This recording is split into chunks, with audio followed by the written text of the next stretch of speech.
channel, Books and Blush with Ellie. If you haven't already, like, comment, and subscribe. And let's get into it. So, today I will be talking about Say Nothing, a true story of murder and memory in Northern Ireland by Radden Keef. Now, it won the New York Times Best 10 Books of 2019, and in the opening page, Obama says he said it was one of his favorite books of the year. And I stand for Obama. Don't come at me with his politics and whatnot, okay? Not because I don't have a political opinion, but because, you know, for me, Obama is more of a symbol than he is a politician. But not to get off track, getting back to it, Say Nothing. Obama liked it. So I really enjoyed this book, mostly because of how it blended genres. So if you give me a book of true crime and say, Ellie, read this, fuck you. I'm not reading true crime. I'm not into true crime.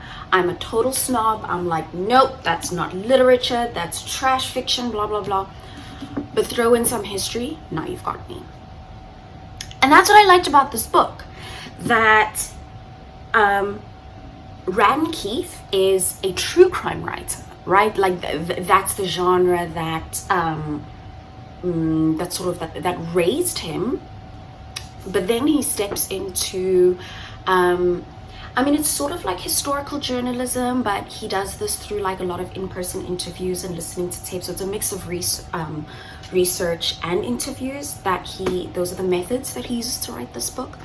But what I appreciate is like this book is automatically like it kind of throws me off of my high horse of not liking true crime, because I would not like this book. I don't think it would be the page turner that it is, the thriller that it is, if it weren't for his true crime influence. So if you're a fan of true crime, like this is definitely a book for you. This book is also for any history buffs. This is about the Troubles in Northern Ireland, and he follows like 4 major leaders: Dolores and Marion Price, Brendan Hughes, and Dolores and Marion Price, Gerry Adams, and Brendan Hughes.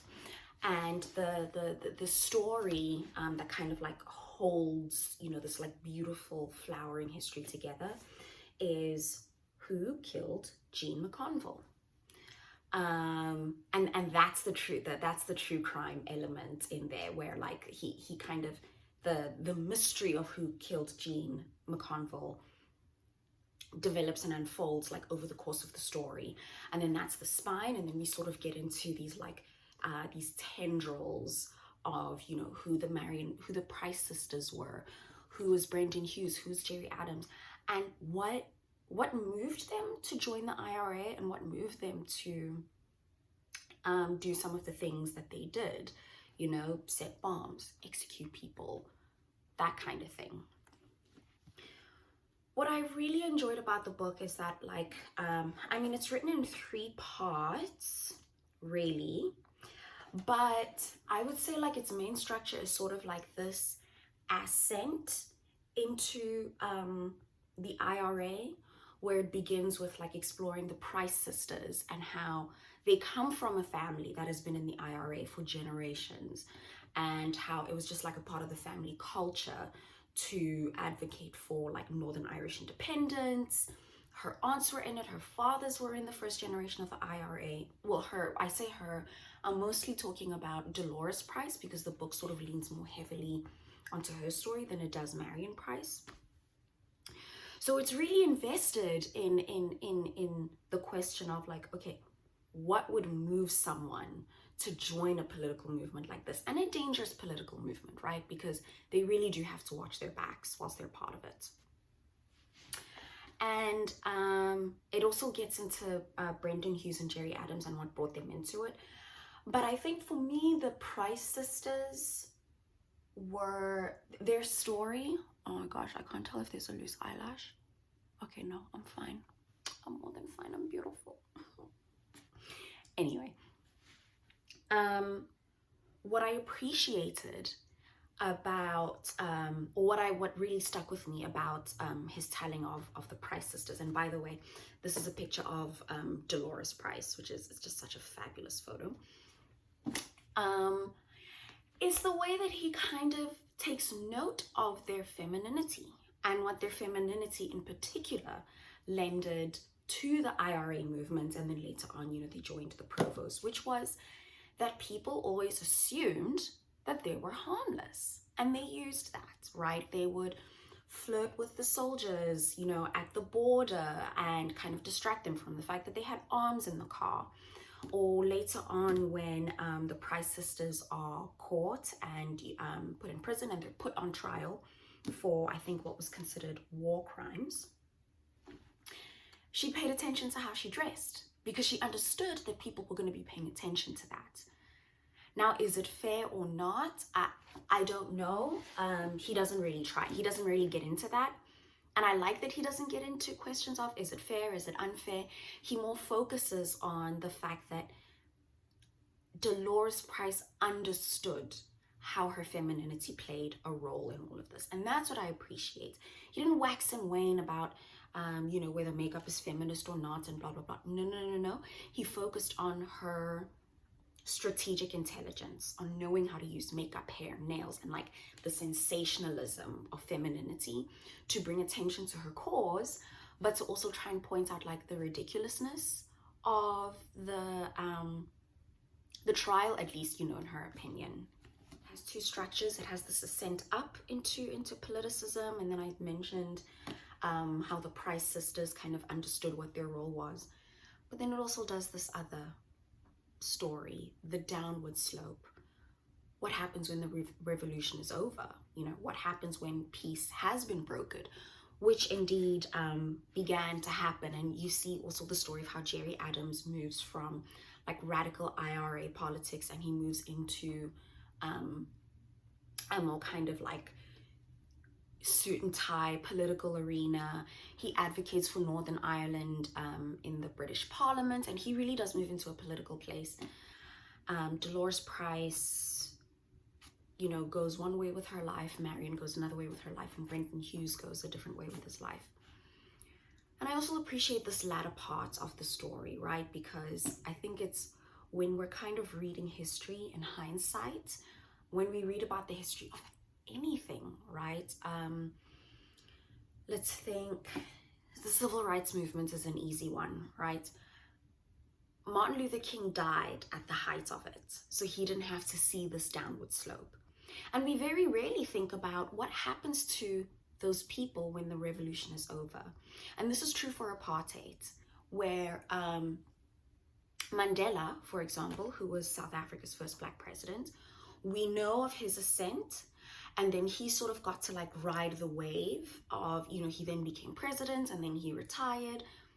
But we don't get the story of all the people who were on the ground protesting, who didn't die.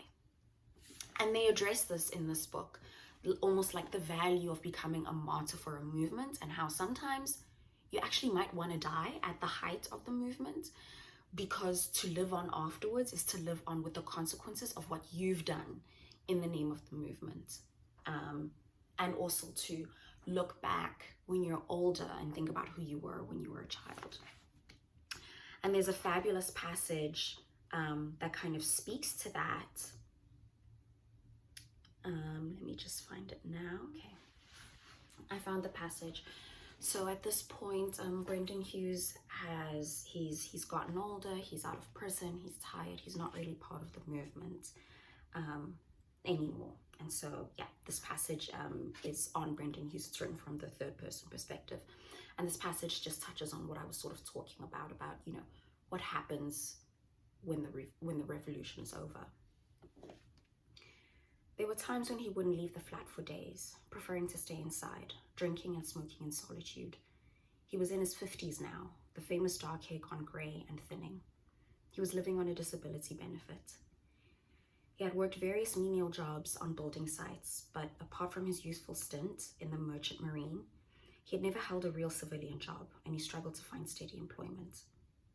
The apartment was decorated with multiple photographs of Hugh's hero, Che Guevara, pictures of Che laughing, smoking, drinking coffee.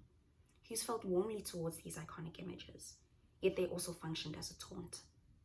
Che had what you might argue was the good fortune of being martyred when he was still young. He was not yet 40 when he was executed by the Bolivian army in 1967. His skin still smooth, his beard tinged by grey, but Hughes was also stuck with the feeling that whereas Che's revolution in Cuba had succeeded, the revolution that Hughes and Gerry Adams had undertaken in Northern Ireland had failed. So I just feel like that passage very beautifully talks about,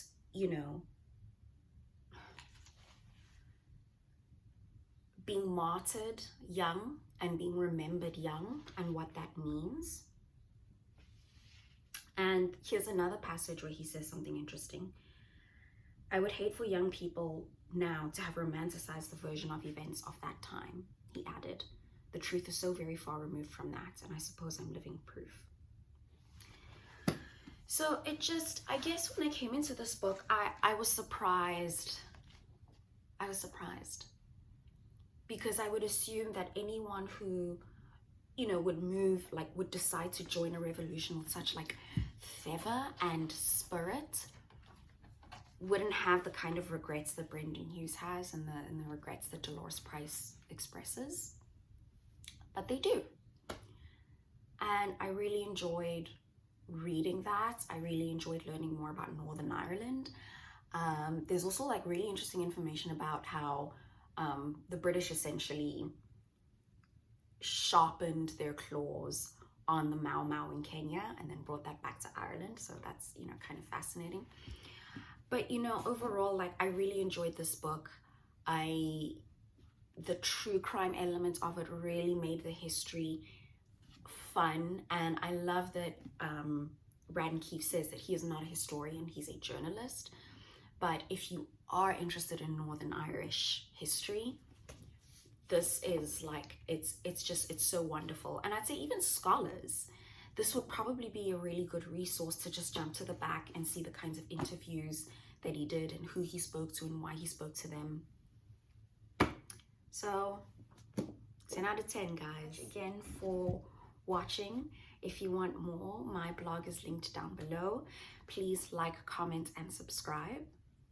And I'll see you soon. Bye.